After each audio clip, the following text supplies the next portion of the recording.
সালামু আলাইকুম প্রিয় বন্ধুগণ। এই যে দেখতেছেন এখানে এগুলো হলো চীনা হাঁস, কিন্তু চীনা হাঁসের বাচ্চাগুলা মুরগির তলে দিয়ে ফুটানি হয়েছে। কারণ আপনি যদি চীনা হাঁস দিয়ে ফুটাতে যান তাহলে কিন্তু সেখানে আপনার চীনা হাঁসে ডিম নিয়ে প্রায় আপনার 28 দিন পর্যন্ত 30 দিন পর্যন্ত চীনা হাঁসে ডিম নিয়ে থাকবে। তাহলে সে আবার বাচ্চাগুলা যখন ফুটবে কিন্তু বহুত দেরিতে এগুলা আবার ডিম পারবে। তাই মুরগি দিয়ে ফুটালে আপনার অনেকটাই লাভবান হবেন। কারণ মুরগি আপনার বাচ্চাগুলা ফুটাবে, চীনা হাঁসে আবার ডিম পেড়ে দিবে। এই যে এখানে বড় জাতের চীনা হাঁস, গতকাল একটা চীনা হাঁস জবাই করা হয়েছে, অনেকটাই বড়, সেটা প্রায় আপনার 3 বছর বয়স। তাই আপনারা বেশি বেশি চীনা হাঁস পালন কিংবা মুরগি পালন। এই মুরগি চীনা হাঁস পালনের মাধ্যমে আপনার ভাগ্যটা অবশ্যই পরিবর্তন হতে পারে। বন্ধুগণ, সব সময় কষ্ট করতে হবে, শ্রম দিতে হবে, চেষ্টা করতে হবে, চেষ্টার ফল অবশ্যই আপনার আসবে।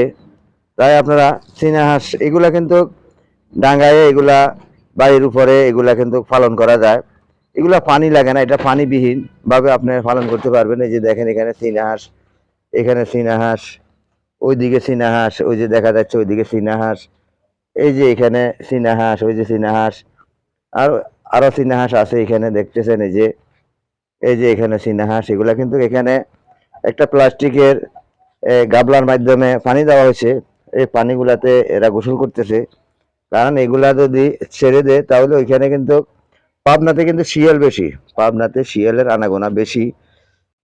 তাই আপনারা বেশি বেশি চীনা হাঁস মুরগি পালন করুন, নিজে স্বাবলম্বী হন।